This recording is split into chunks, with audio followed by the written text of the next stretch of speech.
I can speak for all of our family that we are so happy that everybody made the trip down. I mean, we have Scottsdale, we have New York City, we have Philly, we have Nashville, we have Oxford, Mississippi, and then we have every single West Virginian in the north central West Virginia. So thank you all so much for coming. Emma and Christian started dating about 7 years ago, which seems like a lifetime ago. We never knew where it was going to go. Emma was off to Colorado. Christian was in West Virginia. Many flights out west, a move to Mississippi, a house purchased in South Carolina, and now we're here. And everything feels so right about it, and I'm so glad to be standing here today.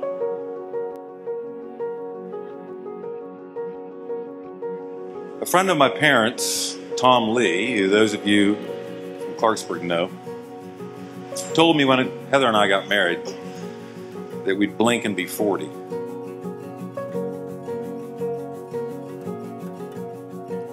So as this weekend approached, I kept thinking, wow, this is truly in the blink of an eye.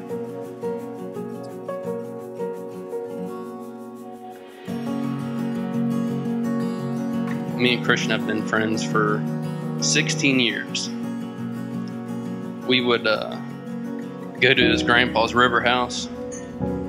I'd sneak some cigars in my dad's humidor. Late at night, we'd go down there to the dock and we'd smoke them, and we thought we were gangsters or something. I mean, it was like we were on top of the world. And Dee and I, we've really enjoyed the time we've been able to spend with you guys. It's been great. I wish we could do it more, but I know we'll make plenty of good more memories. So, with your guys' marriage, I wish you happiness, love, and excitement to start your new life together. This may be a shocker to some of you, but raising daughters wasn't always a piece of cake. But you know, they worm their way into your heart, wrap you around their little fingers, and you find yourself forever bound to that little soul. And you watch them grow and you try to help them. And suddenly you realize that that little girl is her own person and going to find her own way. Dad is there mostly to help with a few words of wisdom during the sad times and rein them in to get outside the lines. And then after what seems like a lot of years, but with being busy raising her and working, really it's just that blink of an eye that I mentioned.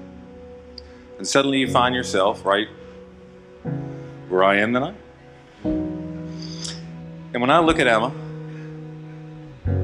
I realize how incredibly proud I am of her. Not because I did anything, but because she did. She's really the one that got herself where she is today. And I'm a proud dad.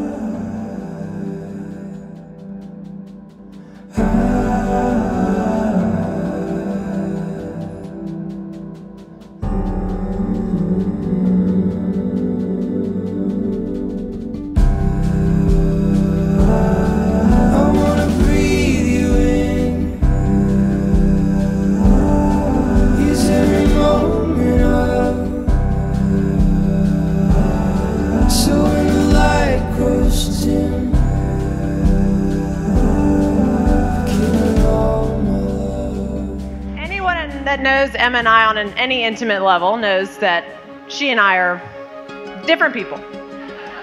We are raised from the same two loving parents. We just grew up to love different things, have different interests, be the different people that we are today.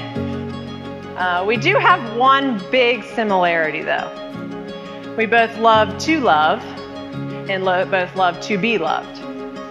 Emma and I we give our love and show our love and offer our love so naturally, and we're so wanting of it. So it's something that we share. As a dad, as you well know, I'm compelled to tell you to take care of the business of life. But But you know, really, I just want you to be happy. I want you to be happy in work. I want you to be happy in play. I want you to be happy in love.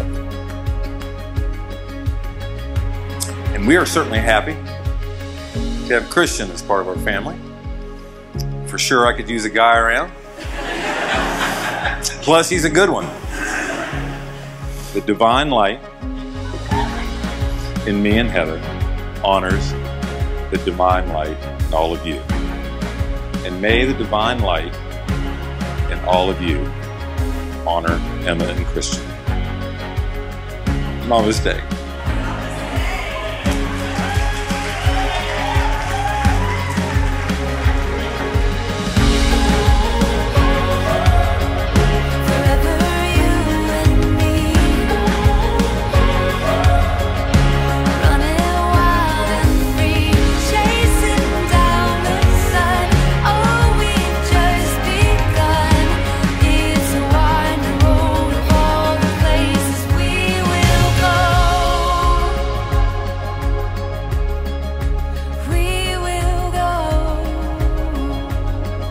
We're gathered here this afternoon to share with Emma and Christian one of the most important moments of their lives.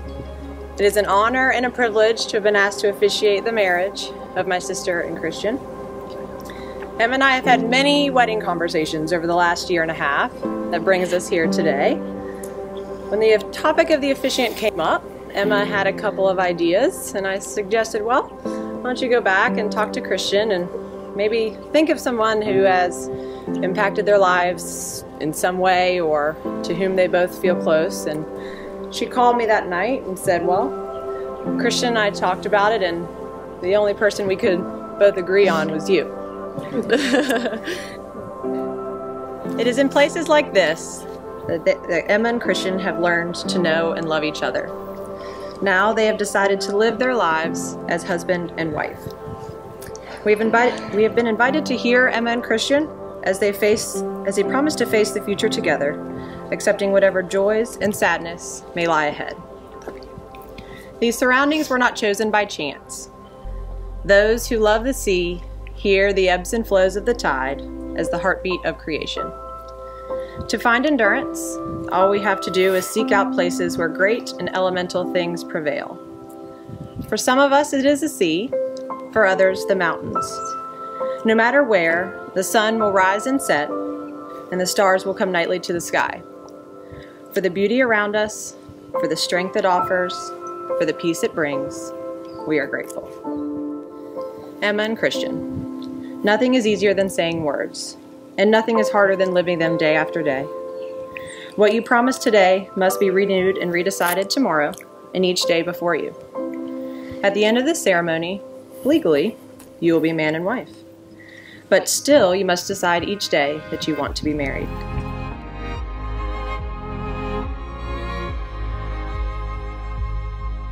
Christian, will you take Emma to be your wife? Do you come here freely without reservation to give yourself to her in marriage? Will you promise to love her, honor her, cherish her, protect her, forsaking all others, to be faithful only to her as long as you both shall live? I will. Emma, will you take Christian to be your husband? Do you come here freely without reservation to give yourself to him in marriage? Will you promise to love him, honor him, cherish him and protect him, forsaking all others, and to be faithful only to him as long as you both shall live? I will. He wakes up in the morning, does his teeth bite to eat, and he's rolling. He never changes a thing. The week ends the week thinking she thinks.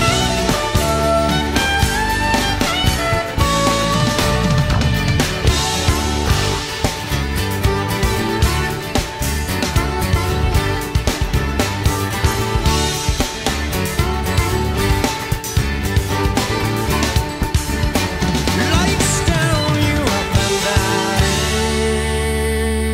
Emma, I give you this ring as a symbol of my love for you. You have been my best friend, my travel companion, and my biggest fan. You have encouraged me to explore my passions, no matter how crazy they appear. I admire your enthusiasm, your generosity, and your love to those close and meaningful to you. And your love for our dogs. A lot. I vow to protect and comfort you in times of fear and encourage and support you in times of doubt.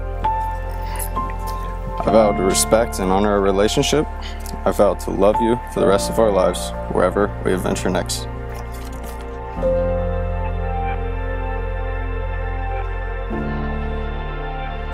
Christian, I give you this ring as a symbol of my love. I've said since the beginning of our relationship that you're my gift from God. Your innate kindness and patience and humility are such extraordinary qualities, and you've held a mirror up to the pieces of my soul that needed to be seen and healed.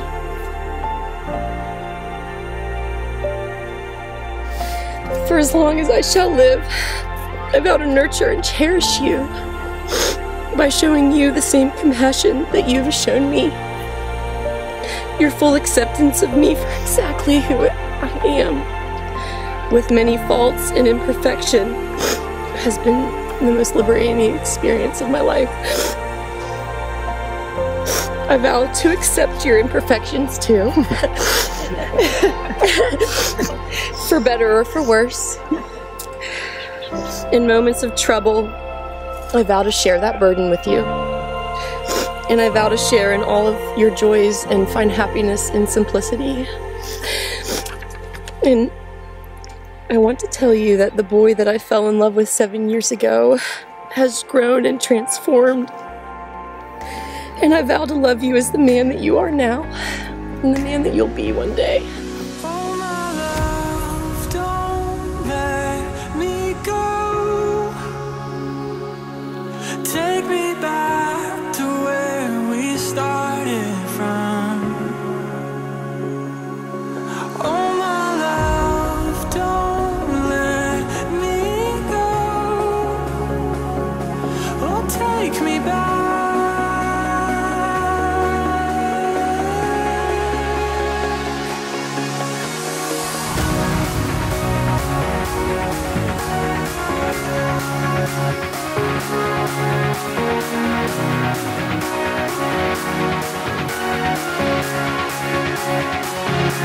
Oh, take me back.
Emma and Christian, we have heard you promise to share your lives in marriage. We recognize and respect the covenant you have made. The honesty and sincerity of what you have said and done here before your friends and family and in the sight of God makes this marriage real. Now the ceremony is ending, and the experience of living day by day as married people is about to begin. Go forth and meet it gladly. Love life so that life will love you. Christian, you may kiss your bride.